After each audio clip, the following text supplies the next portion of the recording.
the 10th and final lecture. We're finally home here.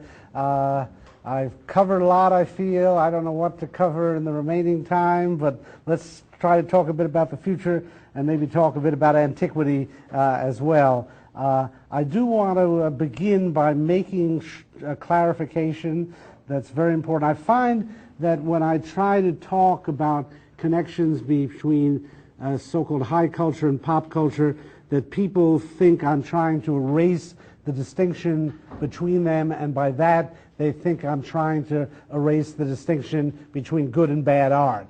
And no, I'm just trying to reformulate it and in a sense reposition it. I think we've got such a prejudice against commercial art ingrained in our culture that for me to say Shakespeare's art was commercial, Dickens' art was commercial, a lot of people think I'm therefore trying to denigrate it and sort of lower the level of Shakespeare or Dickens to that of commercial art. On the contrary, I'm trying to raise the level of commercial art, maybe not to the level of Shakespeare, certainly to the level of Dickens, by which I mean I'm trying to say, and I tried to show all week, that in many respects some of the great art of the past grew out of commercial circumstances, and I'm thereby raising also the possibility that some of the art of the present, which we tend to condemn as merely commercial, may achieve greatness. I'm trying to look for good and bad art or great and ordinary art wherever I look, and not prejudging the case by just looking at its origins and assume that if something's commercial, it can't have quality. In fact, I'm very much a believer in taste and discrimination in culture, even though my taste may seem indiscriminate to you. I'm really a very, very pretentious person when it comes to artistic taste. And I do think, I'm actually impressed with the fact that the standards we could apply to the past in art often prevail in the present. A good plot has many of the same characteristics today that it had in Aristotle's day. And I was very struck in reading in this volume, Created By, Inside the Minds of TV's Top Show Creators, to see that the standards that many of the writers in television evoke sound quite traditional. I just want to read one passage from Brenda Hampton. She's the creator of Seventh Heaven. That doesn't sound all that high art maybe to you, but this is when she's asked how she should, how do you write the pilot episode of your series? She says, when you think of a story, it has a beginning, a middle, and an end. Does that sound familiar? It's Aristotle's Poetics. It also has some twists and turns to it. Also Aristotle's Poetics. He called it peripeteia, but Brenda Hampton can call it twists and turns. It has some twists and turns to it, but essentially it's comprised of those three parts. Also in writing the pilot, I wanted to be true to the family genre because that was what the network was looking to produce at that time. So her concerns are genre, beginning, middle, and end. It's straight out of Aristotle's Poetics. I'm not saying that Seventh Heaven is as good as Oedipus Tyrannus, but it does suggest there is some continuity, and that's what I have in mind. I'm fully in favor of evoking aesthetic standards and subjecting the art of the present to the same high standards we evoke in talking about the art of the past. I just want to give the art of the present a chance. Not prejudge it by saying, look at the chaotic conditions under which it's produced, look at the commercial considerations that are invoked, therefore it can't be bad. I just want to look at the result, not look at how the sausage was made, but just taste the sausage. And I think that's what we always should do in art. And when we look back, we actually discover that in most cases, what we now think of as the most exalted, sometimes rarefied high culture of the past turns out to have been the pop culture of its day, and that's not so unusual when you think that when you say something is popular, you mean it's drawing upon a kind of energy, of vibrancy, of vitality of people, and I think that's what fueled the art of Shakespeare, fueled the art of Dickens, and fuels the better art being produced today. So now, if if any theory is of value, it should somehow be predictive. And indeed, I've complained about the inability of most cultural theories to make valid predictions. And again, I would be so much more confident in some of these cultural critics if they'd said what they're saying now 50 years ago. So let me go out on a limb and make a prediction, and that is that the video game will be the great art form of the 21st century. Now, the nice thing about my saying that is I say it out of utter ignorance of video games. It's really, I've never played them. As I explained, I've started to learn something about them because I keep making this statement. Really, I need something to back it up. But I really like making it out of utter ignorance because it basically is, it's based on a structural argument. That is, I look at the place of video games in our culture right now, and what I say is this is where motion pictures were at the beginning of the 20th century. And so I make this prediction. That is, and I make it in full knowledge that in 1906, I would have been looked on as an idiot if I'd said the motion picture was going to be the great art form of the 20th century. What I observe in the most fundamental sense is billions upon billions of dollars are going into video games now. I believe the video game market is now roughly equivalent to the total motion picture market. I'm not sure of that, but if it's not, it's close. It may have even surpassed it, that more money is being spent on video games than on motion pictures. That's a staggering figure, and it tells me something. First and foremost, it tells me is that a lot of talent must be flowing towards video games. The other thing I notice about it is we're talking about a shift in medium here. And that this is simply the hottest, coolest medium around today. And how do I know that? Because kids are flocking to it, and they're always ahead of us in this regard. Now again, if you think back to where motion pictures stood in 1906, I don't think we could name a motion picture from 1906. We could barely name one that still exists, and I don't think we could name one that anyone cares about anymore. All the motion picture then was basically a gimmick. And in fact, it's the nature of new media that they begin as gimmicks, because when they're new, that's all they need is the gimmick factor. People were so excited to see a moving picture that you could put anything on the screen, and they got excited if you put a train moving on the screen or just a person waving. That was enough. That was worth a nickel just to see that. In other words, it's in the nature of media that people are attracted first to just the medium, and they're excited by the novelty of the medium. And it's hard just to produce the new medium. I mean, Edison had to invent the motion picture camera and projector and all that stuff, and people are just excited by the novelty of that. It takes a while for the initial novelty to wear off, and for someone now to have to put some content in it. And within 10 years of 1906, you got D.W. Griffith, and you got the Great Train Robbery and Birth of a Nation.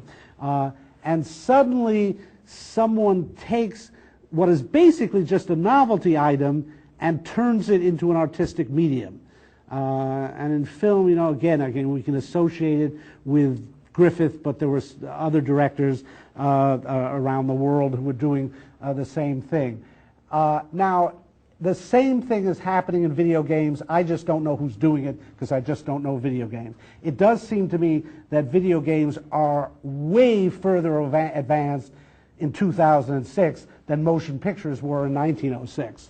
It has something to do with the increased pace of technological change and certainly the increased amount of money that's being thrown at this medium. So,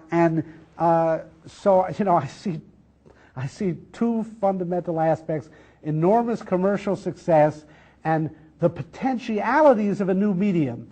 And so I'm just utterly convinced, on the basis of what I know of cultural history, that there will be a Shakespeare of the video game in the 21st century, at least a Dickens of the video game, or a D.W. Griffith of the video game, because maybe Shakespeare is unique and there's never been anyone to equal him in any medium. But there will, by the year 2106, wow, somebody will be lecturing, maybe not here, about the great history of the cultural development of the video game in the 21st century.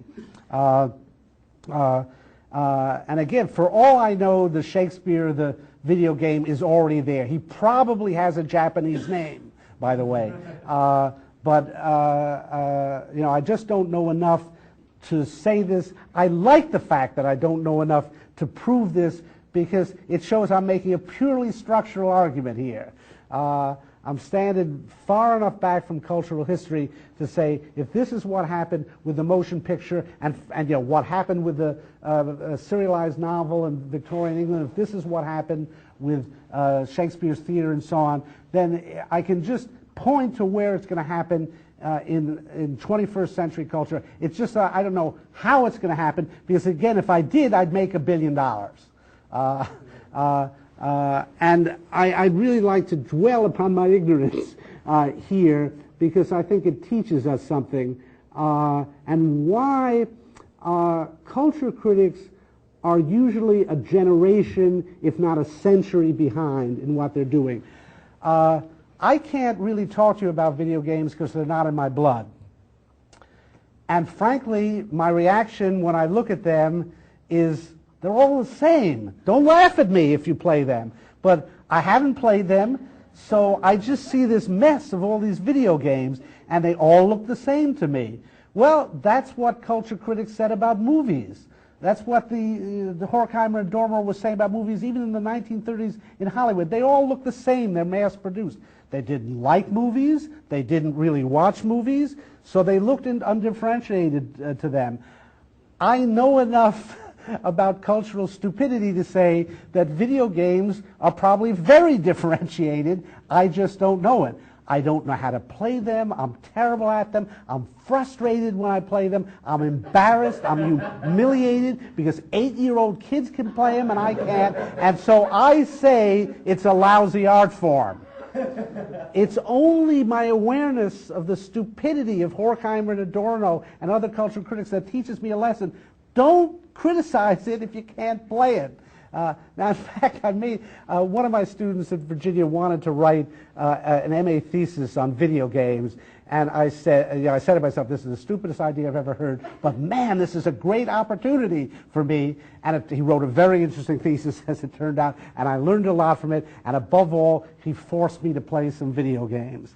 And it's really interesting in a way, because I had been reading about Grand Theft Auto and how horrible this was, and yet how great it was. So I said, we got to do Grand Theft Auto. We got to do. He said, well, the new version is Grand Theft Auto San Andreas.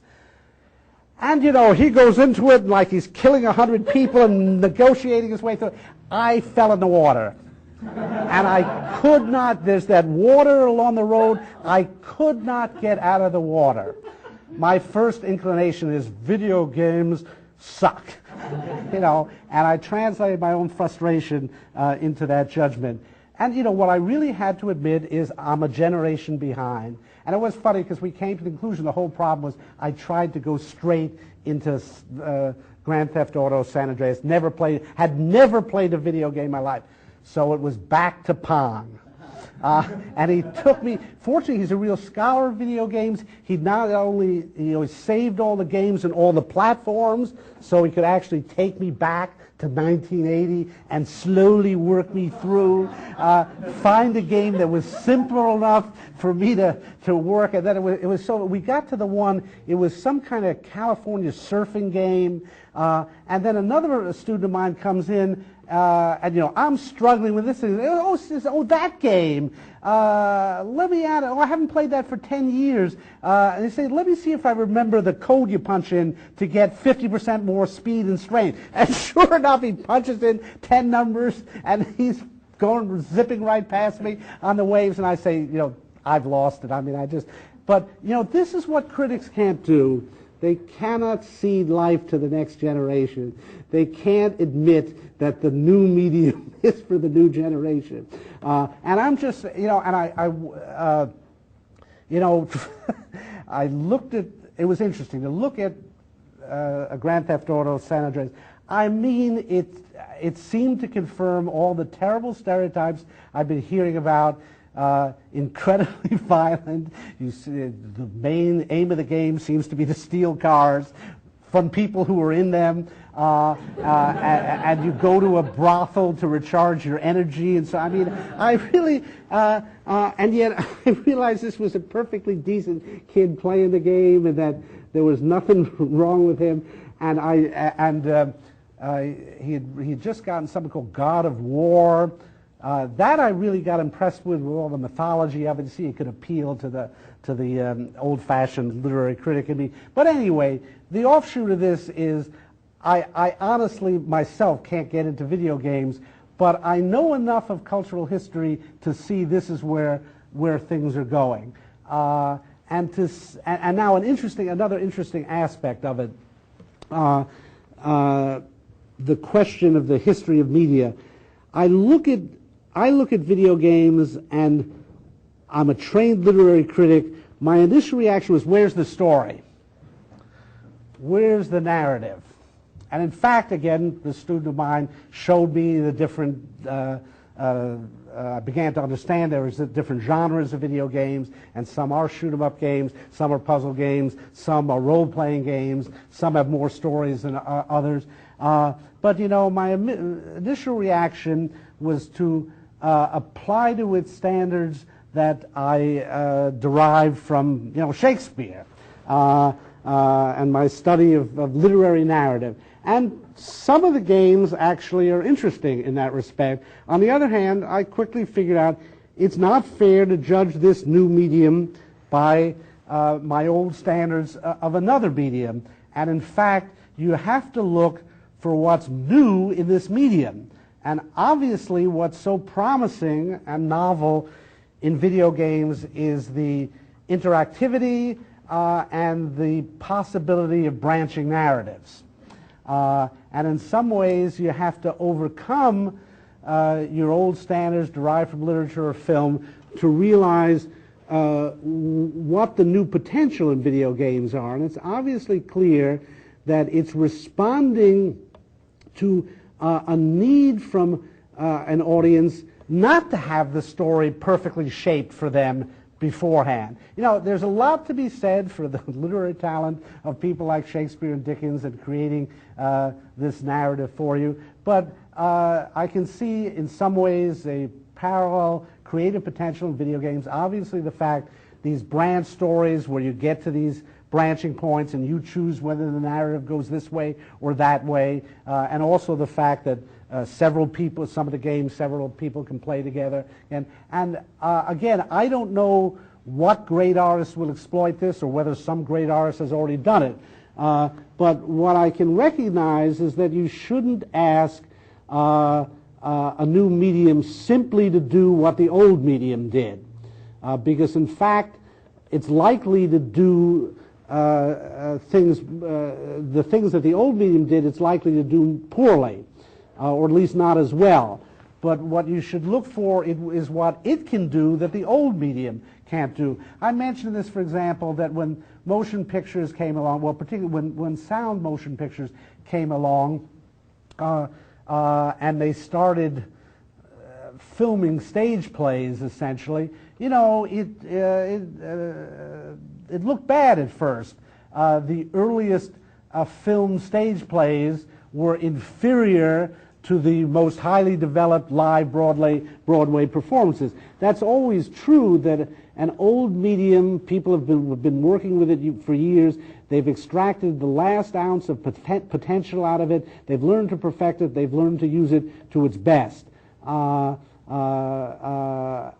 new media often stumble when they try to simply repeat what the old media did. So it took a while with the advent of sound for motion pictures to move away from simply being film stage productions and exploit things that film could do that live stage performances couldn't. And in fact, in balance, the motion picture has blown away the live stage performance until, starting, I guess, in the 70s and 80s, technology reached the point where stage performances started to replicate cinematic effects. These things like Les Mis and so on, where you start to, there's so many stage plays now, Lion King or something, that imitate something that's cinematic.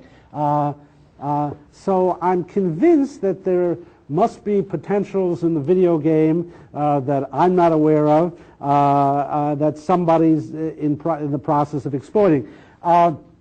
If you're interested, the one scholar I've found on the subject of video games, I'm sure there are many, but he's a man named Henry Jenkins, who's a professor at MIT. I think he's the Sega professor of interactivity. No, but he's really a wonderful man. He came to Virginia to lecture a few years ago, and he really opened my eyes up. I mean, he really knows video games. He works with video game manufacturers, and I could see that there was a whole new area of scholarship here. I mean, for example, some of his interesting observations, here's one of them, that video games mark an enormous cultural shift because they involved a shift in the cultural axis from the Atlantic Rim to the Pacific Rim.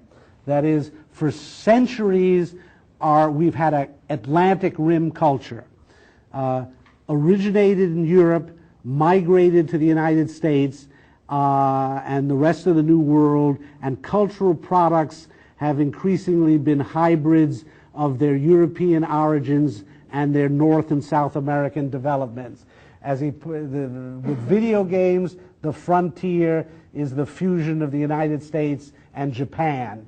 And Japan in many ways has taken the lead, and he argues that we're seeing a Pacific Rim culture emerge, and it's going to have whole new forms of cultural hybridization. That's a really interesting observation, and shows the kind of rethinking we're probably going to need to do about 21st century culture if the video game really does, as I think, emerge as the central art form of the 21st century.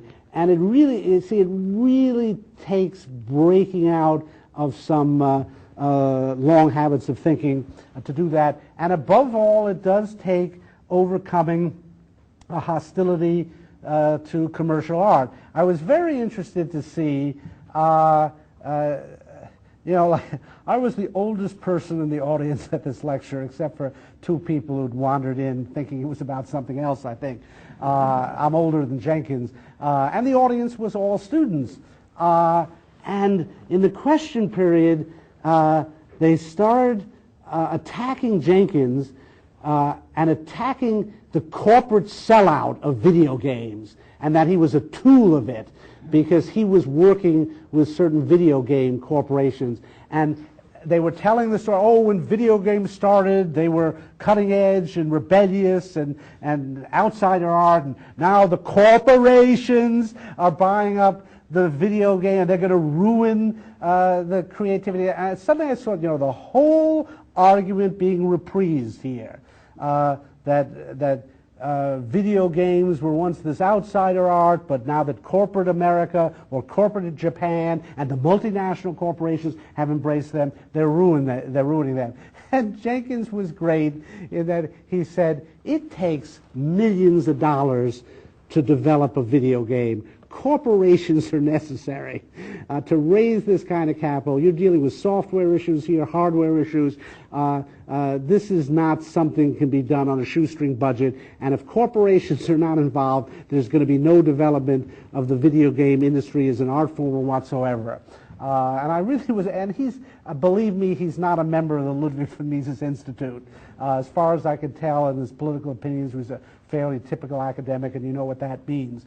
But the fact that he worked in this area that necessarily involved him in commercial art. I think it taught him some lessons, and I really admire him for that. He's also, I think I mentioned him already, as one of the pioneers in looking at the active consumer in television. He's one of the people who wrote these books on fans and poaching, and he wrote a book about the Star Trek fans and so. And I've actually been very encouraged by what I see in contemporary cultural studies, that it is moving away from its Marxist paradigms and beginning inadvertently to embrace market paradigms and appreciate what markets do. So again, what I can see is that the very reason why I can't tell you why, in fact, video games will truly become artistic is symptomatic of the fact that professors they barely can keep current with the last generation's achievement. They're really I have to just leap over everything I feel in my gut, because I really don't like video games. I have to just overcome that and say, I may not like it, but a lot of kids do, and young adults now. And so I have to step back and kind of cancel out my own feelings and try to be objective about the situation and ask myself, if I was betting money on the next generation of artistic achievement, it's going to be in this field of video games, and some meshing of video games with the internet, with movies. I mean, about a third of the movies produced now are just video games. They're either video games made into movies, movies that are about to be made into video games. I mean, there's some kind of interesting conversion taking place between video games and the movie industry.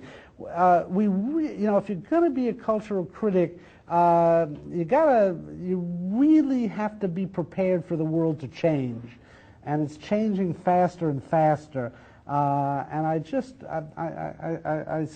sense my colleagues are just unwilling to really extrapolate from the past to see how things are going to change. I mean, the history of art of culture is a history of media change, and that's very complex. You see it to go back into antiquity here. I believe that Aristotle was the first media theorist. That his poetics really is a theory of media. And you see that at the very beginning when he's classifying forms of art. He really speaks in media terms because he's talking about means of representation. So that, for example, when he, among other ways, he does distinguish things in terms of subject matter, but he also distinguishes things in terms of the means of representation. And I mean, in a way, it's so simplistic, but I mean, he's the first person making these distinctions, but he does say at the beginning of Poetics, there's two ways of telling a story. Somebody can get up and just tell you the whole story, and whoever the characters are, he'll speak in their voice, and that's Homer, and that's the epic. But there's this other thing that's drama, where they act the thing out for you, and they don't speak in other people's voice. They have different people, and they each speak in the voice of the character, and that's acting, that's drama. And that was exciting to him. And drama was still the hot new medium in his day. And insofar as I reconstruct the story he's telling in the Poetics and the little history of tragedy he tells, it's really quite interesting what he's saying. He begins with Homer and epic poetry, and he sees that as the oldest form of what we call literature, the source of the great myths, and Homer tells these stories of great heroes. And then he talks about how these, what we call theatrical representation develops in either tragic or comic form, and he actually seems to see that as a kind of falling off. Because Homer's telling these great stories about the heroes, Aristotle points out that the original dramatic representations were things like lampoons, making fun of people, and there's really no suggestion there that a drama in its origins is an elevated form. As I see Aristotle telling the story, he gives the credit to Aeschylus, that Aeschylus was the man who came along and saw this new mode of representation and said, hey, I can tell the old Homeric stories in this new cool medium, the drama. And that's very interesting if that is the story Aristotle's telling. This is very controversial. I've written on this, and many people reject my view of it. But the way I see it, Aristotle thinks Homer had developed the epic as far as it could be, and found this way to represent these great noble stories of the Greek heroes and gods. And then this new medium comes along, not for that purpose, just to entertain people in kind of low ways. It's kind of funny when I always get in trouble when I say, well, you know, in Aristotle's view, tragedy had really low origins. And people get really, you know, tragedy?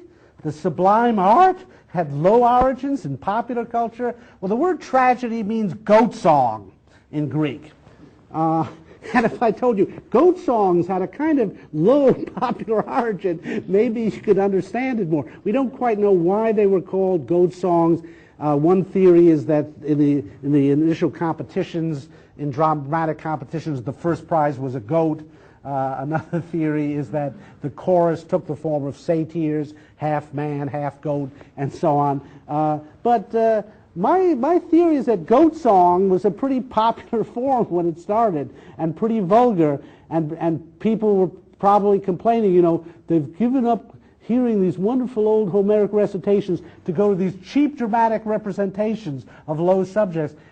But then this guy Aeschylus comes along, and he sees how popular this new medium of representation is, and he has the idea, I can elevate it.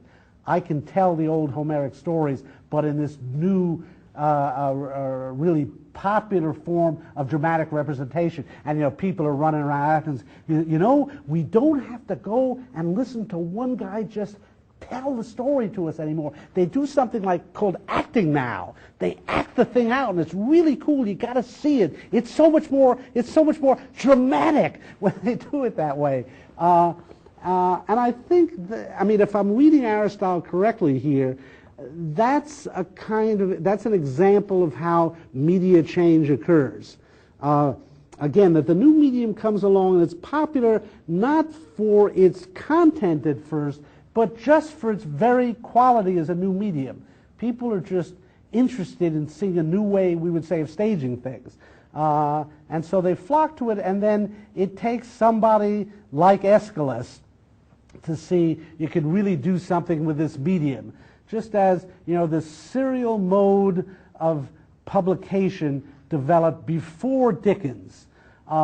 And it was basically a way of commercializing literature. And it took a Dickens to come along and see what the artistic possibilities of the new medium are. So that's why, again, when I say, you know, video games may look like they have low origins in a certain sense, they do, but I'm convinced that if not already, soon people with artistic sensibilities will be drawn to this medium. And if you start looking at Japanese video games and the anime culture that goes along with it, and the manga culture, and there's something extraordinarily artistic going on there. And what's really fascinating is it is very Japanese in sensibility, and it's being meshed with all this technology. And I'm sure a new art form is evolving. I just don't know what it is. And what I keep trying to do is ask myself what happened in the past, how people reacted in the past, and use that to judge how they're reacting in the present. The reaction to new media is uncannily uniform throughout cultural history. I mentioned this before, but I'll stress it again and sketch it out. Every new medium that comes along, it's the same reaction. It contains too much sex and violence, people confuse illusion with reality, and they get addicted to it. You can go back to Plato's Republic. That is what he says about Greek tragedy. You know, and by the way, he's right. But you know, this medium that represents the absolute peak now of high culture to us, Greek tragedy. Plato complains about how much sex and violence is in it. He says it teaches you to weep. It makes you weaker by going and weeping at all this stuff. He talks about how people confuse it with reality and so on. because it's a new medium and it's powerful and it appeals to people. Now it's interesting that already Aristotle comes along with the catharsis theory to answer Plato. Plato's complaint about Greek tragedy is that it arouses the emotions, makes people angrier, makes people more lustful, and so on. And Aristotle says, no, it doesn't arouse the passions, or rather, it arouses the passions only to purge them. And that purgation or catharsis theory in Aristotle's Poetics is a direct response to Plato. And, you know, I could go through every medium, you know, Shakespeare's theater, too much sex and violence, people confuse illusion with reality. Instead of working hard, the apprentices go and see the play and get addicted to them. We talked about this is exactly the critique of the Victorian novel. Too much sex and violence, people confuse it with reality. Instead of working at the factories, they're going and reading these books. And, you know, write down motion picture, television, comic books. There was a whole phase of this. The federal government had to hold hearings on comic books because they were destroying our youth. I grew up reading comic books. Look at me today. The Senate should have acted. But now, video games, the exact same arguments. And it's interesting, Jenkins, who has had to testify in Congress on behalf of video games, that they're not sexist, that they're not encouraging violence, and so on. And he offers Aristotle's catharsis theory, that, you know what, when those kids shoot people with their video games, they don't then go out in the street and shoot real bullets at real people. They're kind of getting it out of their system. And you know, it's just astounding to watch this pattern. It's as if nobody ever learns. But what's interesting to me to see is, you see, it's the question, sort of the hotness of the new medium. Again, I could not believe when I went back and studied contemporary reactions to the novel in the 19th century, how violently people were reacting to the novel and condemning it, and we've got to stop our children from reading novels. It's ruining our children to read novels. You know, just like they say now, it's ruined. You know, now we would kill to have our kids read novels instead of playing video games. But, you know, time marches on, and novels are boring. They teach them in school, and your parents want you to read them. And so there is, I mean, I see a kind of law of media here, a kind of march from medium to medium, and a medium begins by being hot. It's the latest thing. It has a sheer novelty as a medium. That's why it's often commercially successful. And so all the culture wardens condemn it. And they condemn it precisely because it's got vitality. And, you know, now we place Greek tragedy on a pedestal, and we try to encourage people to read it, and they should read it. It's great literature. But it's not water cooler literature. This great phrase now from TV that you're always looking for the water cooler breakout hit. The show that people will be talking about around the water cooler the next day. And that was the thing, you know, ABC was so thrilled when it finally got 2 water cooler hits with Lost and Desperate Housewives. The great quest is for the water cooler hit. You know, what I'm saying is that Greek tragedy was the water cooler hit of its day. You know, that's what people were talking about. You know, did you see Sophocles' latest play? Wasn't that cool what happened with Oedipus? Do you really think you should kill your father and marry your mother? I don't know. It didn't seem to work out so great for Oedipus. You know, people were really talking about it, and so Plato condemned it. And you know, Dickens was the water cooler literature of his day. Movies were the water cooler art, and you know, television is the water cooler art now, the one that really gets people talking.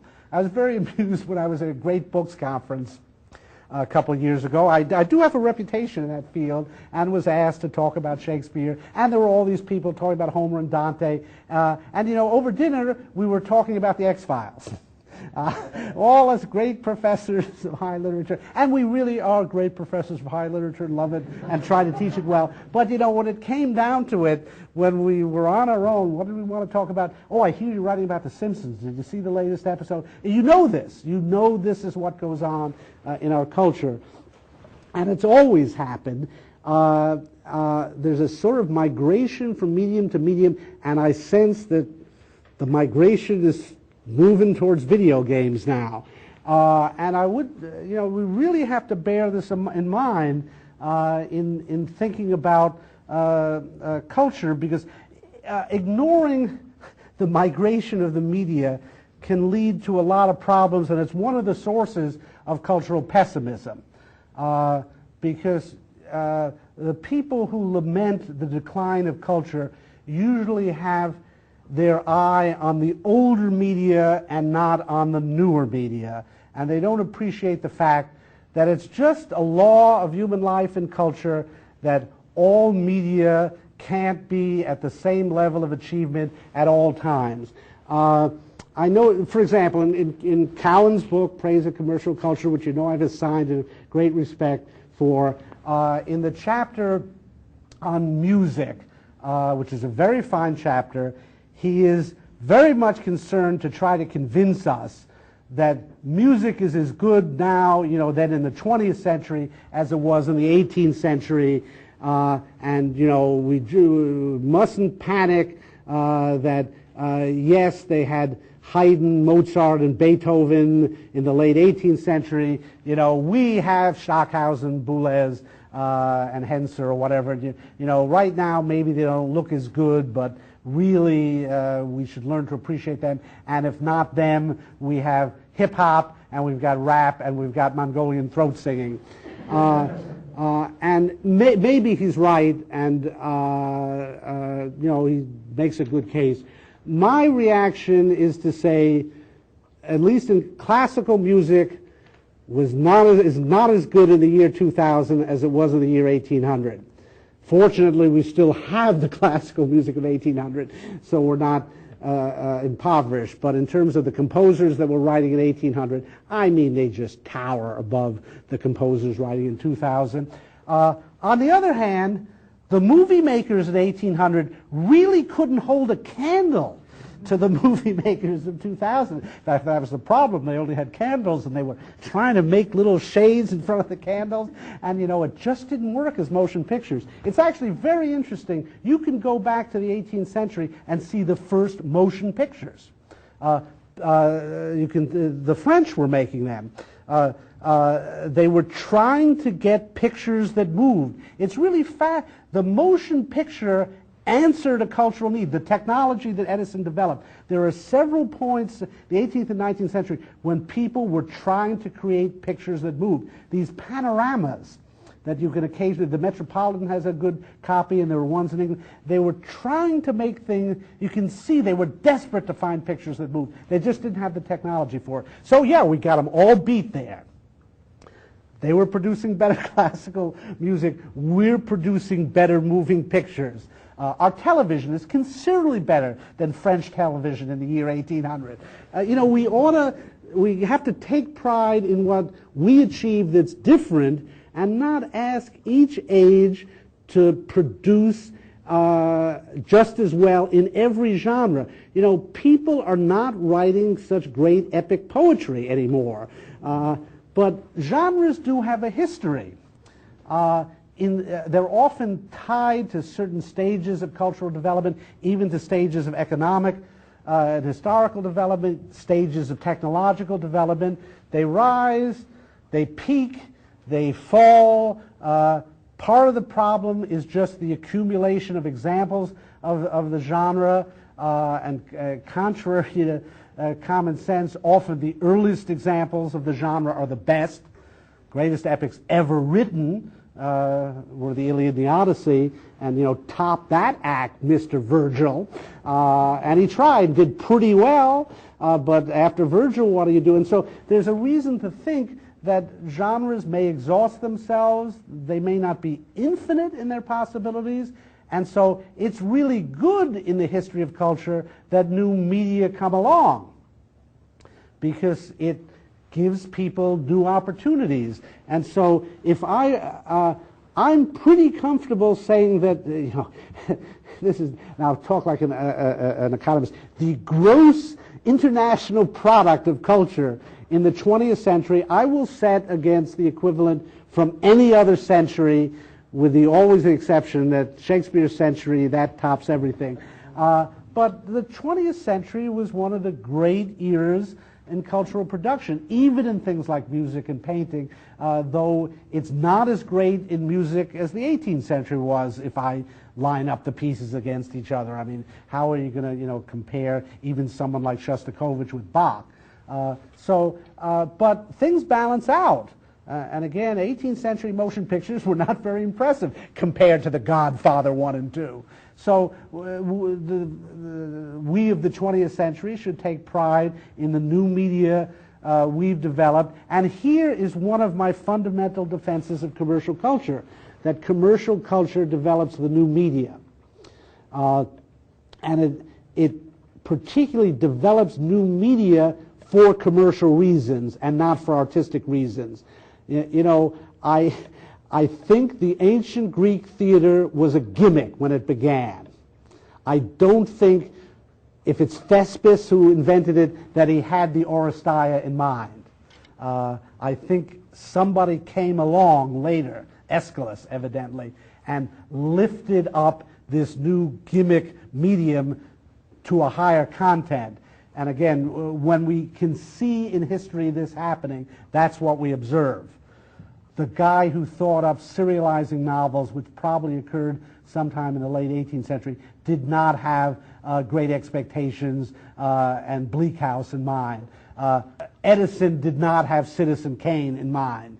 You invent new media for, basically for their novelty or their gimmick of value. And so it's fortunate for artists that the market keeps developing new media, because they'd be up the creek if they had to stick with the few media that developed in the ancient world. It's really, to me, the saving grace for artists that new media come along. And when drama was getting tougher and tougher to write in the 20th century, although there have been many great 20th century dramatists, but when, particularly in English, people were feeling the weight of Shakespeare, and how in the world am I going to write a drama better than Shakespeare's?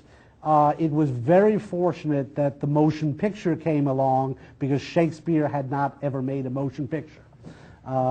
And you can see it like the two great popular genres of the 19th century really are Italian opera and the Victorian serialized novel. In each case, the market produces something which opens up a whole new realm to artists. And the great thing about artists is they really do open up the realm.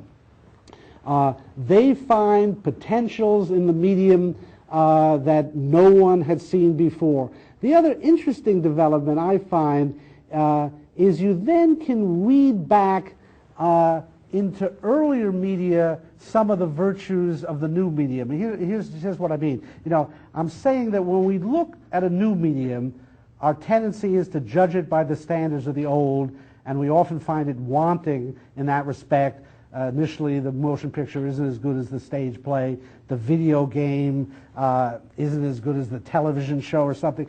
On the other hand, we often learn from the new medium to appreciate certain virtues of old mediums that we really hadn't noticed or identified. Here's an example. I've mentioned Tolkien's Lord of the Rings. It's a giant video game.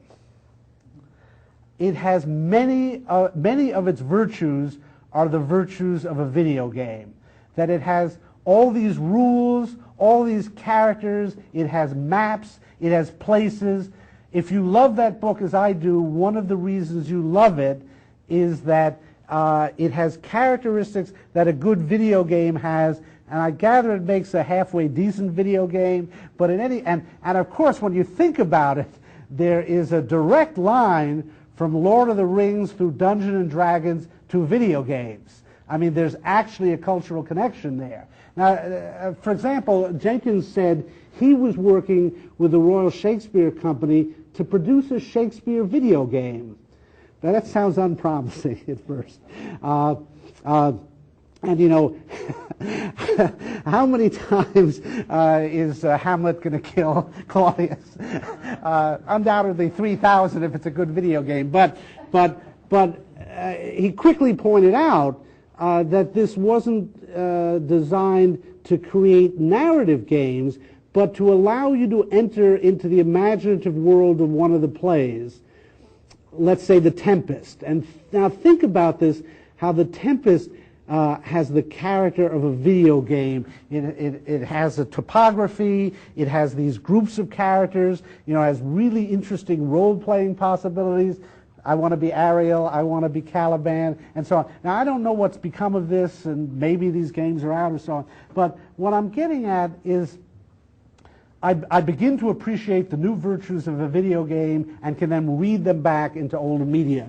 I begin to understand that, again, what a video game has is not the narrative structure of an Oedipus Tyrannus, where you're talking about, you know, the great thing about this plot is the absolute necessity. Everything follows from everything else. You can't change one step. Things have this incredible inevitability, which things work out. You know, the thing about video games is their lack of inevitability.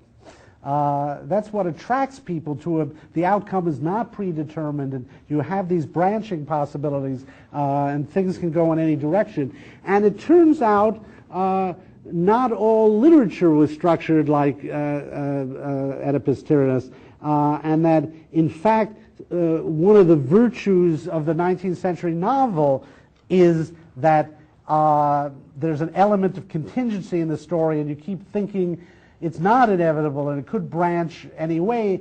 And it is funny that in the 20th century, novelists start to chafe under the inevitability of plot and the unitary quality of form in the novel. And you get things, say, like Julio Cortázar's novel Hopscotch, which is written, there's all these chapters, they are printed in one order in the book, but he asks you to rearrange them as you like.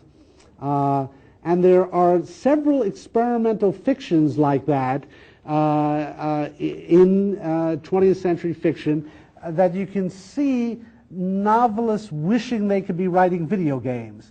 Again, just as you can anticipate the motion picture in certain forms of visual art in the 18th century and 19th century, I think you can begin to see in some 20th century novels novelists becoming dissatisfied with the complete closure of a volume, you know, the closure that the book can just tell one narrative.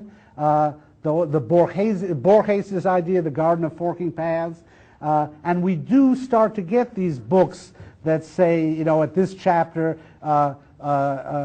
you can turn into a frog or you can turn into a prince. You know, if you turn into a prince, follow this line. And so Shakespeare is an example. Well, I'm getting at this, yeah.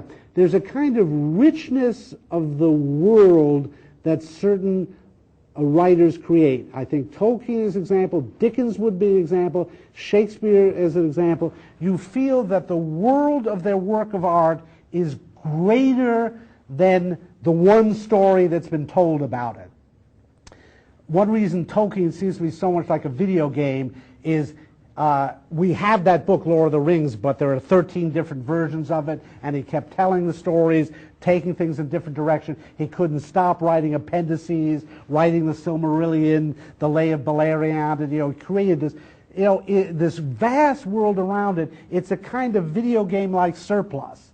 Like, no one book I write could contain all the potentiality of the literary universe I've created.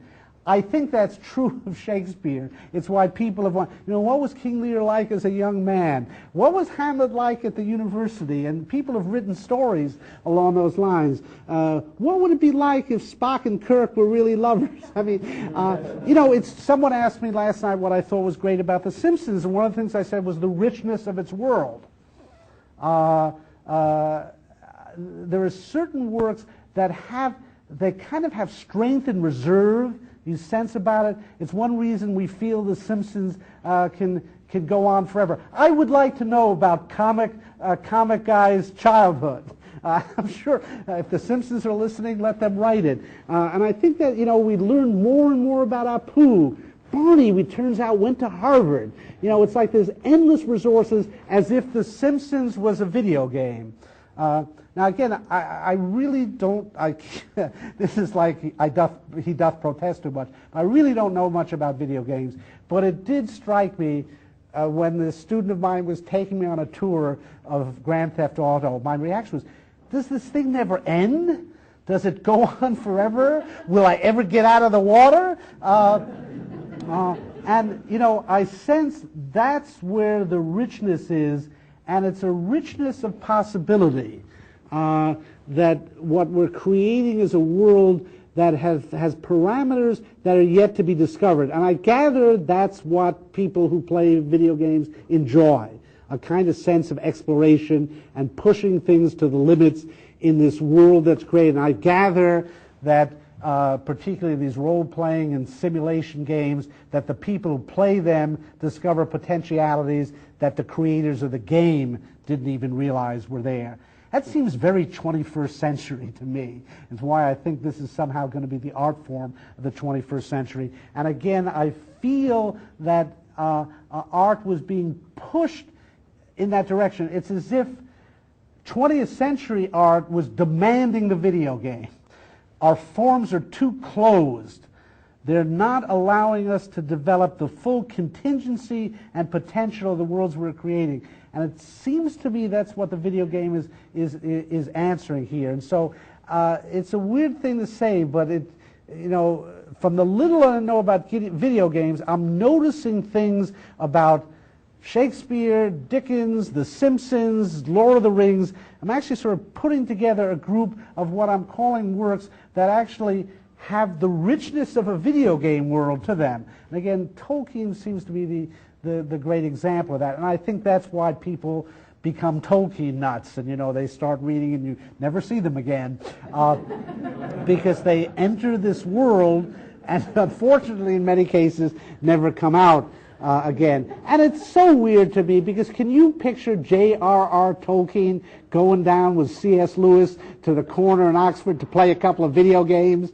I mean, it's just unimaginable. The connection in a way is so bizarre, and yet I think it's so profound.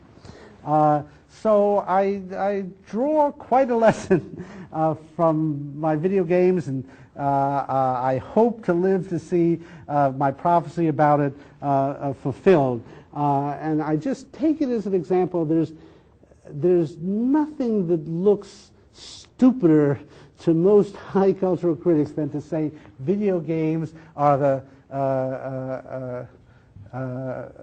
Kunstwerk der Zukunft, as Wagner would say, the artwork of the future.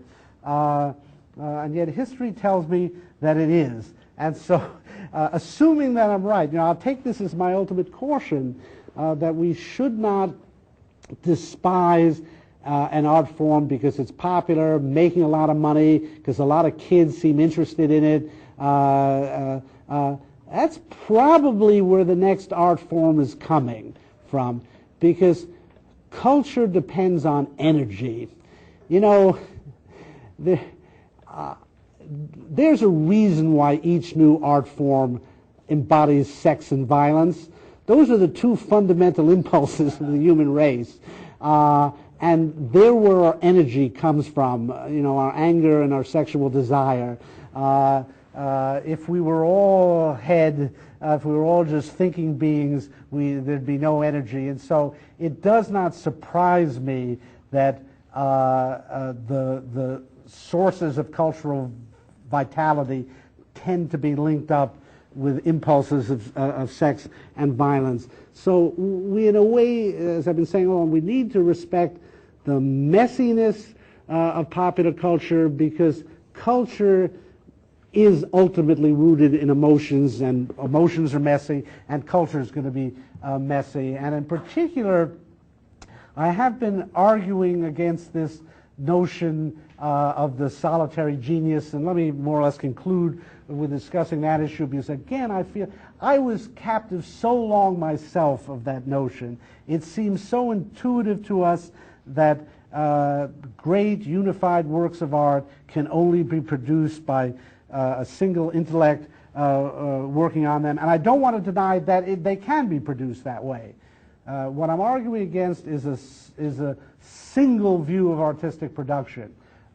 So I'm not coming forward with a single view of artistic production that it has to be market-based, it has to come out of a commercial basis, it has to be collaborative and cooperative. All I'm saying is it can be. I fully acknowledge that at many points in human history, a great genius has sat down at a table and written a great symphony or written a great poem. I actually am, however, saying that's probably happened less often than people think. And you know, as I've been trying to call your attention, when we hear, this is one of the sources of our prejudice against popular culture, that when we hear television programs are written by committee, we balk. We think, how good can they be? It is interesting, though, that is what we hear again and again. One of the books I put on your bibliography is by Stephen Prigay, I guess it's pronounced, created by Inside the Minds of TV's top show creators. And this is a kind of commercial item here. He came up with the idea of producing a book that people interested in going into television as a business could refer to, and what the editor did was just interview all sorts of top people in television writing and get their take on how to succeed in television. For example, Larry David, the creator of Seinfeld, is here, and Joss Whedon, and some really very talented people. But one of the most common threads in the book is you got to learn to work with other people. I myself find that a hard lesson to learn. I went to a very progressive elementary school. We didn't get grades. We had written report cards, and I was a pretty good student, but under works well with others, the comment was always doesn't. And so I said, the one negative my teachers had. But here's a couple of sample quotes, and it's interesting to see what these writers say. Here's one who says about who was his great mentor, and it was a guy named Gil Grant. He always told me that 75% of being a staff writer is getting along with the other writers. That's not always easy because there are a lot of personalities and egos in a writer's room. Everybody thinks that their idea is the best idea. It taught me a lot about writing and rewriting and about how to make a story better. You know, again, the great romantic myth was that first conception is purest and best. Percy Shelley, when composition begins, inspiration is already on decline. Shelley is claiming, you know, don't trust your second thoughts. Just put it on paper. That will be the best thing you can write. And maybe that was true for Shelley, although his manuscripts don't bear that out, because there's a lot of rewriting in them. But here's a professional writer telling us you got to learn how to rewrite and to work with your fellow writers. Here's another example, someone who worked on L Word, and she says, I'm working with very smart people. Yeah, I actually love rewriting, and I love getting notes, basically because I'm working with very smart people on the L Word. The scripts on the show have evolved a lot during the rewriting process. This is primarily because of the feedback that I've gotten from my writing colleagues here and from the executives working at Showtime.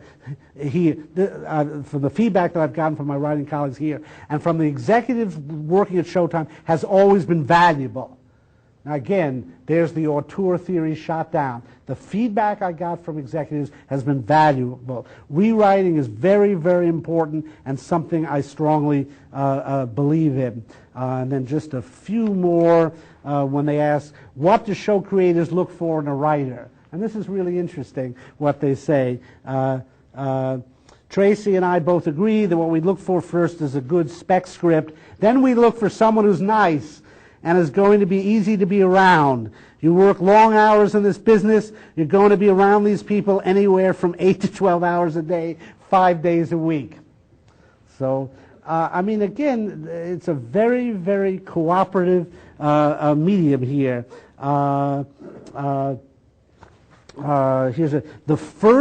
Here's another person. The first ingredient is that the writer must be a good person and easy to get along with. That's pretty basic but extremely important. Television writing is such a collaborative effort that ultimately you are hiring someone you will be spending 6 days a week with, now 12 hours a day in a working room writing together. And then finally, Larry David, the greatest writing genius in comedy of our generation, Seinfeld, now Curb Your Enthusiasm. And here's his advice. When Seinfeld was on, new writers got hired by submitting ideas or premises for shows. That was it. No specs. And of course, good hygiene was of paramount importance. Leave it to Larry to go straight to the heart of things, but it's still the basic point. You're going to have to be in a room with these other writers. Good hygiene is very important. This is, when you think about it, it's not on the face of it such a weird idea that writing can be improved by cooperation, by feedback.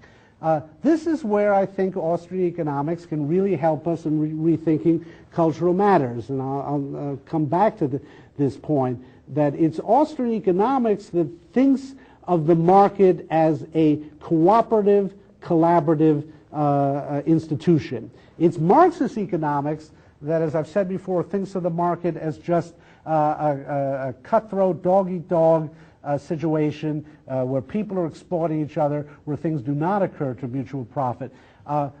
If we are true to Austrian economics, we will see that collaboration is at least a potential model for culture. That's why what I've been saying all week is that I'm offering the Austrian idea of spontaneous order as a cultural model, and that it's a very powerful one for rethinking how cultural production takes place.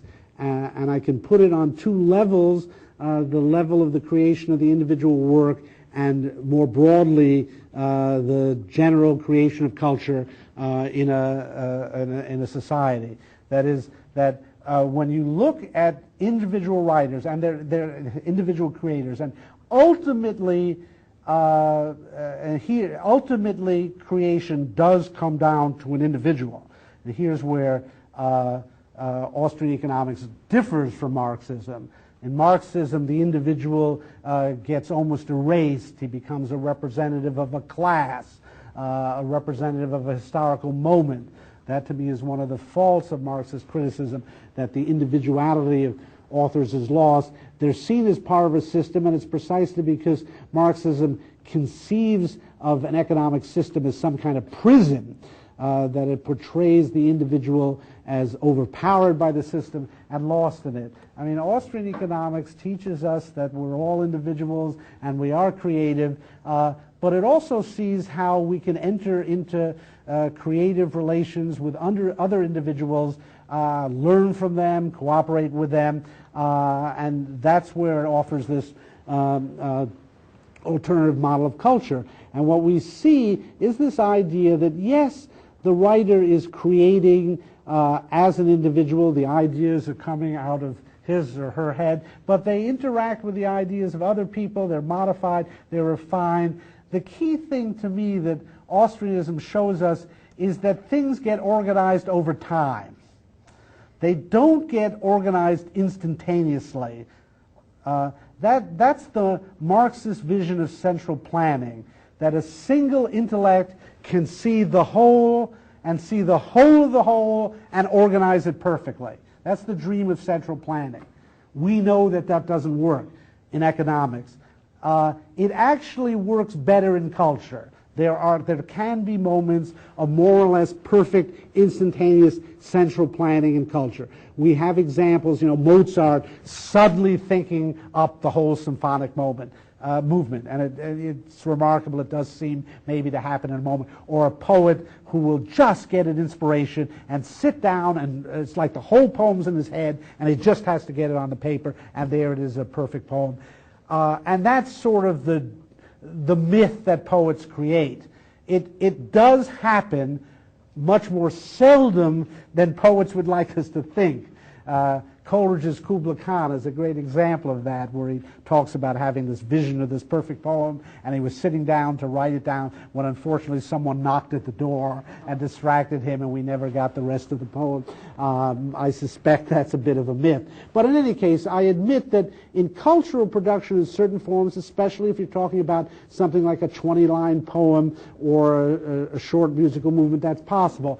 But generally speaking, cultures like other market products, things don't happen all at once and completely generated out of a single mind. The market really is a good model for what happens in culture.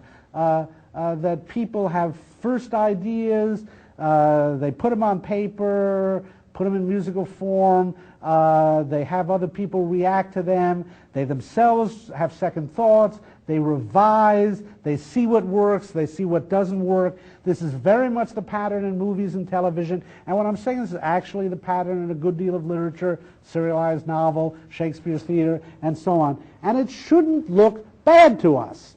It shouldn't be a problem with a work of art that someone had second thoughts, or that someone took advice about it, or someone corrected or revised it. I mean, all of us should have this experience in our lives at some point of getting advice that was right and being told to change something and it got better and so on. And it's certainly the way markets function. A businessman who wanted to be an artiste, who wanted to follow the romantic model, and I'm going to create the perfect car, and I'm not going to pay any attention to what people want out of a car. This is like, I guess, Tucker, as Coppola's portrayed him. I'm going to create actually, this happens with Homer in one episode of The Simpsons, come to think of it. I'm not going to pay attention to gas mileage or comfort or whether it has headlights or not. I'm going to just create my perfect vision of the car, and you can't tell me that maybe it should have wheels, or you can't tell me that getting 1 mile per gallon is a bit of a drawback in the market today. We would laugh at that. But there are artists who behave that way. Not very long, I might add. But what I'm saying is the same thing that you would say to that ill-advised automotive entrepreneur. You need to say to artists. And it's not a problem if an artist suddenly says, I'm going to take my audience in view, I'm going to take into consideration what might please someone. It's so interesting to me that for centuries, the motto of literature was Horace's to instruct and please. That was the function of poetry, to instruct and please. That is anathema now to modern writers. What Horace's motto meant for poets was that poetry is a kind of social contract. Going back to my caveman example here, that the artist is going to get his living from society, and return for that he agrees to give something from society to society in return. And Horace really put his finger on when he said to instruct and please.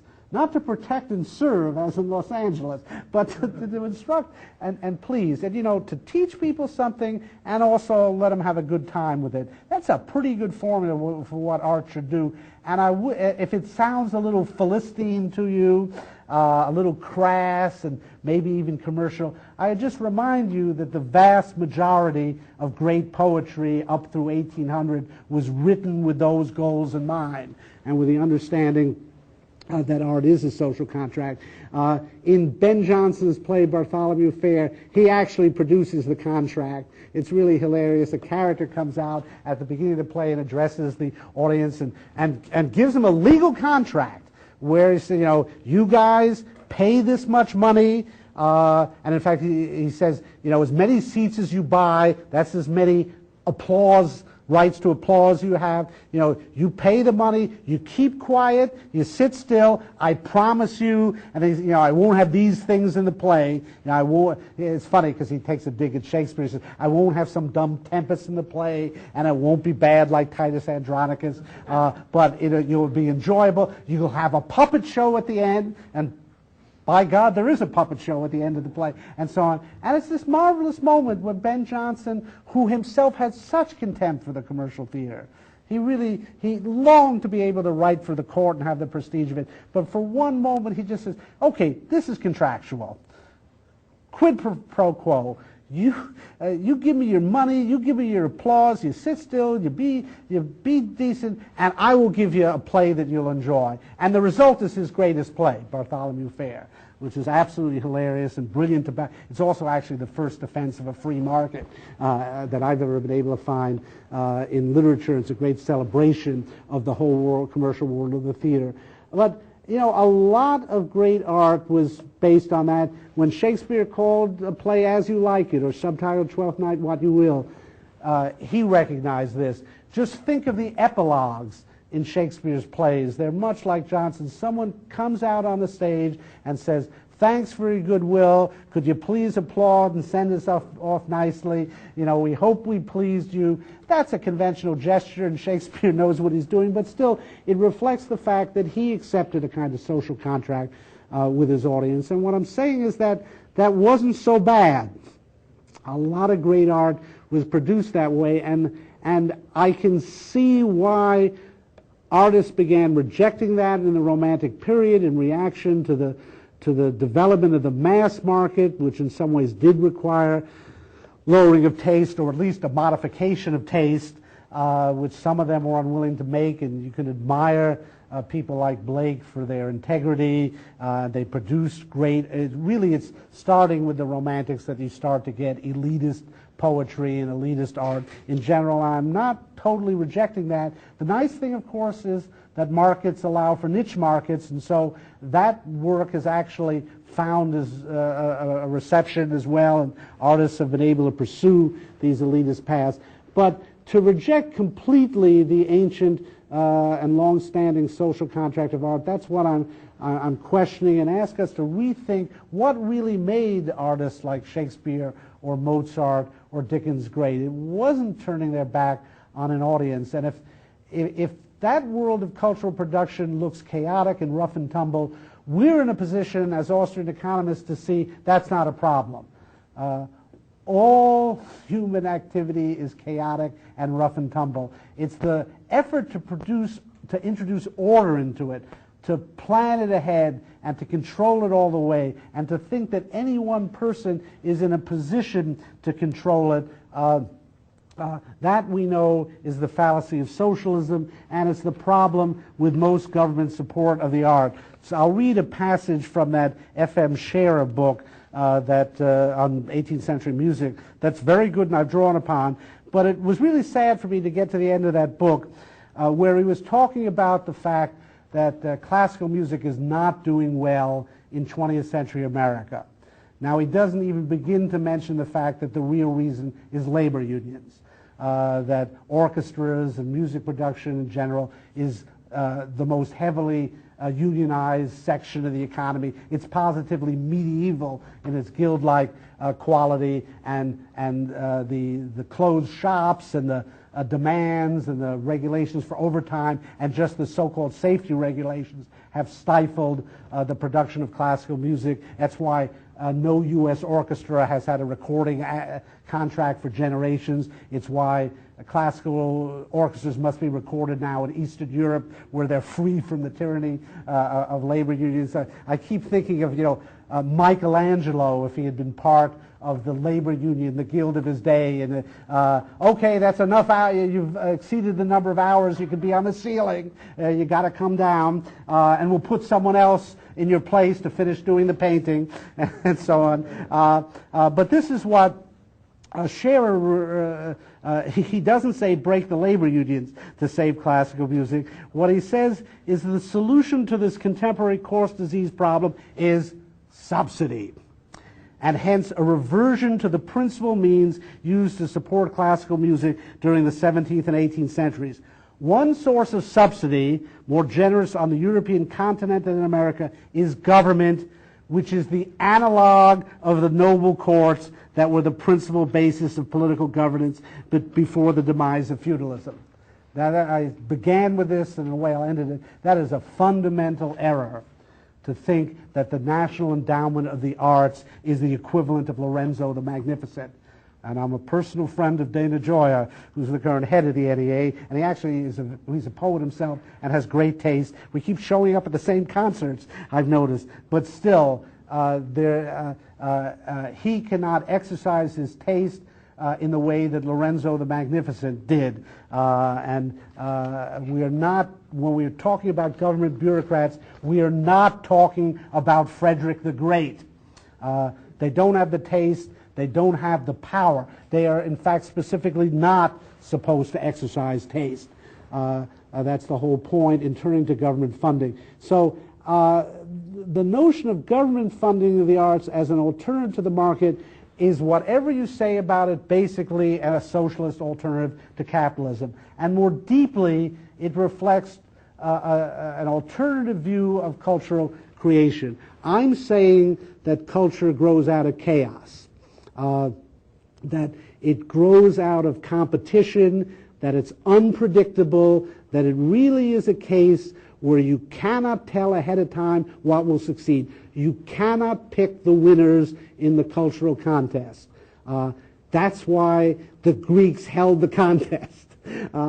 That's why, you know, Sophocles, Oedipus, Sophocles, Euripides, they had to actually compete and produce the plays. You can't tell ahead of time who will succeed, what will succeed. The notion behind government funding of the arts is that you can pick the winners ahead of time. Sometimes, I mean, if you do, like anything else, like horse races, occasionally you'll pick a few winners. To me, it doesn't justify the expense. But the other thing I will say is, you know, I would trust virtually anybody to pick the winners other than a government bureaucracy. It's like Buckley's famous line that he'd rather be governed by the first random numbers in the New York phone book than by the faculty of Harvard University. If I had to be empirical about this and look at the record as we have it, Renaissance patrons of art have been pretty good at picking the winners. The market has been pretty good at picking the winners. Again, if you look at the list of the most popular Victorian novelists, it roughly corresponds to the list of those who are taught today and are regarded on aesthetic grounds as the most popular artists. And again, you know, the most popular composers of the 18th century are by and large the ones we turn to now. But if you look at the winners in the government bureaucracy sweepstake, I'm much more skeptical. Again, precisely because these are people who enjoin not to exercise taste. They're presented as the very alternative to taste. They're supposed to operate by committees and publish criteria and all these schemes of distribution. Got to be equally divided by state, and of course equally divided by gender, and equally divided by ethnicity. I'm not so sure that talent is equally divided by those categories. And so inevitably, by their very nature, sources of government funding operate by standard operating procedures and by categories, and are more likely, I think, to miss the boat than get it, or to pick losers instead of winners. So again, I will end as I began by saying I'm not saying that the only way to produce great culture is through markets. I am saying that great culture does emerge from markets, that some of the greatest examples, Shakespeare, Dickens, Mozart, so, have emerged from markets, that this is incontrovertible proof against the arguments that commercial markets always debase culture. Really, as I said in the beginning, I've been talking here about necessary, not sufficient conditions. I don't think there's a direct correlation between any system and necessary cultural outcome, as I deliberately offered communist Soviet Union as an example of the worst economic system possible, and nevertheless one which had in certain areas a real cultural flowering and produced the greatest 20th century composer, Shostakovich, and not simply as a reaction to it, but I think in some ways spurred on by the challenge presented to him by that awful Stalinist regime. So, to me, ultimately human creativity is the greatest mystery. We will never be able to explain it in economic terms, but we just have to do enough economic analysis so that we don't stand in its way and start to substitute, for example, a regime of government support for the market, because that isn't just a waste of funds. I think it actually is misleading to artists and encourages them to produce the worst kind of art, because it encourages them to turn their back on the audience and to scorn any sorts of pressures to instruct and delight their audience. So I do, although again, for example, I'll come back to what I started with, that patronage is a pretty good way of supporting art. And the record of Renaissance tyrants is pretty good in the art they help turn out. The record of government bureaucrats I don't see as anything comparable. So if I had to say anything, individual patronage and markets seem to be the best way to support culture, and probably, from what I can tell, bureaucratic government support is the worst. So on that happy note, I will end and take some questions. Yes? I think one of the things you pointed out about video games and the rise of video games is, I believe, the need of individuals to have sort of break away from this linear view of the movie or linear view of novels, that the end is always seen. And I think that with video games like Chrono Cross during the 90s was a video game that basically had 50-plus endings to it. You could play the video games, a bunch of times and maybe end up with the same ending, have different endings. And you see that now in the massive multiplayer online RPGs where you have... I actually know what that means now because of this student of mine. He explained that to me. Go ahead. You basically have so many openings, and another game came out as part of the Elder Scrolls series where it's a game that's infinite. It really is, and you can't ever beat it, and I think that's what people are looking for. Yeah, I'll make a very... I somehow think that video games are an inherently libertarian form, and we ought to be embracing them, and that they are the art form that finally fulfills the promise of freedom in art. That for centuries, our art has reflected a regulated society where outcomes were in place and where authorities told you how things should come out.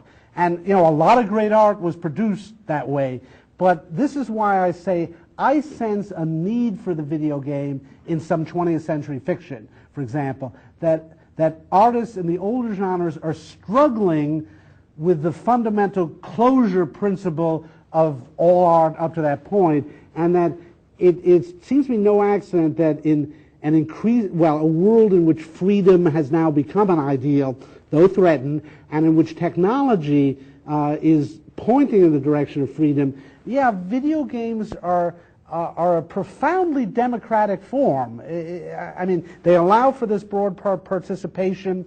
They are great equalizers. They take brilliant professors and make them look like fools, and their students are geniuses. Yeah, it's democratic. That's why I can't stand it. But I think this is why I talked about how it's made me reread earlier art forms. I really sense that the cultural world was looking for an open-ended form, and video games are what are supplying that. Yes? Do you really think that video games are a kind of art? And I ask that because, well, yes, they are anarchistic, and they do incorporate music and visuals, which are all their own artistic mediums. They're still, I think, basically just a kind of stimulation, almost like, just press buttons and change the colors on the screen. The actual video game part of it. The other parts that are more artistic, like the movie storytelling parts, are borrowed from movies and music. But the actual video game part of it, I think, is still. Are you really saying that's an art form? I mean, my reaction to video games is exactly yours, and I think I'm completely wrong. That is, I can't appreciate video games. I can't get into them. I don't see what the art is. But when I look at the younger generation, I refuse to say that they're bamboozled by this. What I see is a lot of intelligence goes into their playing. I'm always baffled when you get to this point and I don't see any way out of the room. And the student hits a few buttons and suddenly we're in another room. And I say, how do you do that? He said, well, if you'd played the game 40 times, you'd know how to do that. And what I see is the interactivity of it that is promising. Again, to just sit, this is a generation that is no longer content to just sit in a movie theater and see The Godfather unfold before them, completely shaped and edited by Francis Ford Coppola. They want to play the game. And, you know, I think it's going to influence movies, and pretty soon it's not going to be the theatrical cut and the director's cut, but Paul Cantor's cut. I'm going to be able to have my own cut of the movie because a video game generation is going to demand that. And I don't have the sensibility for that. But I am trying to learn from the past that it is not my place to say no one else has that sensibility. Everything you say about video games, it's what I say about video games, but it's what people said about Greek tragedy, Elizabethan theater, the Victorian novel, Italian opera, the film, television, and so on. And maybe finally you and I are right, that this thing really isn't an art form. But I wouldn't bet my money on that because I think it is, and probably already is an art form, but certainly will be within 10 years. Don't underestimate the ability of people to come up with art out of that. Yes? You mentioned in your lecture today that some of the new art forms like try to mimic some of the older art forms. Yeah.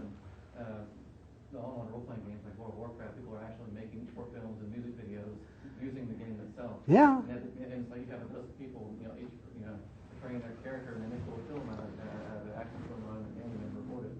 Yeah, it's already somehow a locus of creativity. I can see that there's just too much energy going into it. And for example, I was stunned when the LA Philharmonic had a concert of all video game music. Now it is the LA Philharmonic, but still, that told me something. And you know what? The music is tonal, it has melody, it has harmony, and it actually sounds pretty good, and people can enjoy it. And I was beginning to think maybe this is a way for composers to reconnect with an audience. And these composers, I gather, are earning a lot of money writing video game music. And so, again, in Wagnerian terms, it's Gesamtkunst, it's a total art form. And again, I have to admit, I don't like any of the video game music I've heard. But I'm seeing something happening. I just have a gut reaction that if what has happened in the past and the culture has happened, this thing is developing in artistic ways. Well, shift gears slightly, I guess. Tyler Cowen's most recent book argues that there's sort of two motives that the government bureaucracy takes to Yeah. art. One is to pick the winners, as we've Yeah. mentioned, create a flourishing culture. The second is sort of cultural preservation. And do you think that the government bureaucracies, if they could do anything well, would tend to be more successful at sort of preserving what has already come to be recognized as great art? Versus it seems like that's how the NEA has sort of recovered some of its reputation. It just sort of created this sort of Shakespeare for the masses type approach, as opposed to trying to pick, Karen Finley over some of the. Yeah, I mean, if it's a comparison, yes, I think governments will always be better at preservation than picking the winners because there's more evidence and the kind of evidence that bureaucracies can absorb in order to preserve. I'm against any form of government support for the arts, and I think the market does a great job with preservation. DVDs are fascinating to me in this respect, in that this is a total commercial development, again, depending upon new technologies, completely pushed by commercial motives. Yet I am stunned at how scholarly DVDs are. They are a treasure trove for scholars. I was asked to write a piece on Casablanca. I had absolutely nothing to say. I really didn't know what to do. I bought the DVD. My whole paper was there. It was the archive. I actually used it again today. That the archival material they offered, interviews with Julius Epstein, the memos sent by Hal Wallace and Jack Warner. And I said to myself, why'd they do that? Did they really think they'd increase sales by having a scholarly archive? And literally you have to bring up frame by frame each letter and read it. That was ideal for a scholar, but why did they do it? I actually don't know. But it's turning out that DVDs are the finest archive ever. And I say to myself, I was on the NEH and reviewed many archival projects for preserving documents and all that. And, I have to say, the DVD industry has accomplished what the federal government never accomplished and never would have if it had been handed over to them. And this project of preserving every television show that's ever been seen. I'm going to get to see Leave It to Beaver on DVD. I don't, that's remarkable, and that's been accomplished in a completely commercial regime. So capitalism is great at destruction, creative destruction. It's also very great at preservation if things have value. And evidently the merchants have decided that every scrap of paper Jack Warner and Hal Wallace wrote is somehow of archival value, and they're going to put it on a DVD. I mean, this is the greatest boon to scholarship in this field that ever could happen, and it was not some federally funded archival project. It was a pure commercially driven project. I'm amazed by it, but it shows what capitalism can do. Yes, all the way in the back. Do you have any favorite authors or directors who you think would embody the Austrian spirit? Well, that's a long question. I will say this play by Ben Jonson, Bartholomew Fair, if you want to see a play that celebrates the market economy and that presents a Hayekian view of the faults of central planning and presents Hayek's view of the problem of knowledge, that the government can't assemble the information it needs to regulate a market. Ben Jonson's Bartholomew Fair. I will say there are very few authors that are familiar with Austrian economics, but the one is Mario Vargas Llosa, the great Peruvian novelist. He has read Hayek. He quotes Hayek. He ran on a Hayekian campaign for president, and so if you I guess one of the great Hayekian novels would be Vargas Llosa's The War of the End of the World, which takes this liberal perspective on Latin America and in general. Several of his novels, his anti-Marxist novel, Real Life of Alejandro Maita. But Vargas Llosa is just about the only author I know of who has read Austrian economics and uses it in his fiction. Otherwise, I have to kind of pull it out of a hat. I wrote that essay on Thomas Mann, for example, showing how he actually illustrated the Austrian theory of inflation, but that I don't think was deliberate. But I have to say, you're not going to find too much literature. Plug time. I mean, I do have a book coming out called Literature and Economics. Open Court will publish it next spring, co-edited with Stephen Cox. We have essays on Austrian economics and literature. One essay by Dario Fernandez Morera showing how Don Quixote illustrates free market principles. So we're trying.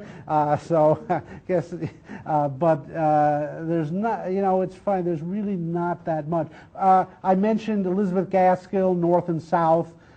Victorian novel that's anti-labor union, pro-industrialism. Harriet Martineau, I mentioned, wrote Illustrations of Political Economy.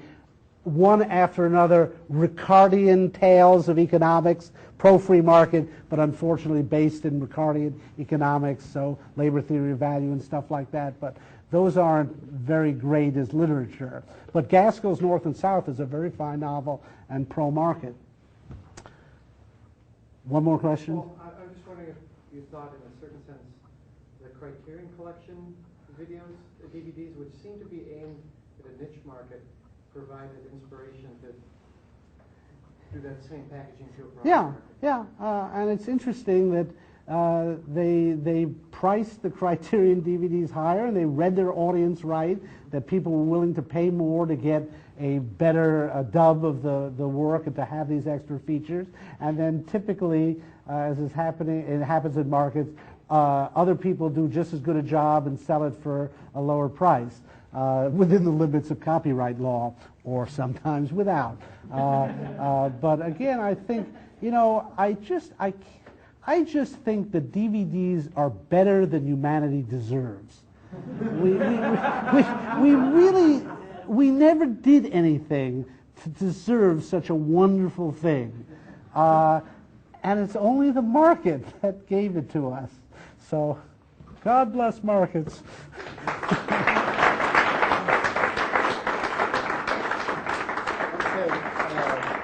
Special thank you to you, Dr. Cantor, for your wonderful seminar this week. It was. Well, let me just thank Jeff and Lou Rockwell and the Mises Institute and Pat Barnett, who was so wonderful and helped me set things up. And Chad Parrish deserves an award for unobtrusively running the video. Has anybody ever bothered you less when he was actually? We didn't know he was in the room. So that is the way to do it. And I was nervous whether this would be intrusive. You did a great job. And I really thank you and the Mises Institute. And I thank you guys. You're a wonderful audience. It was a delight working with you this week.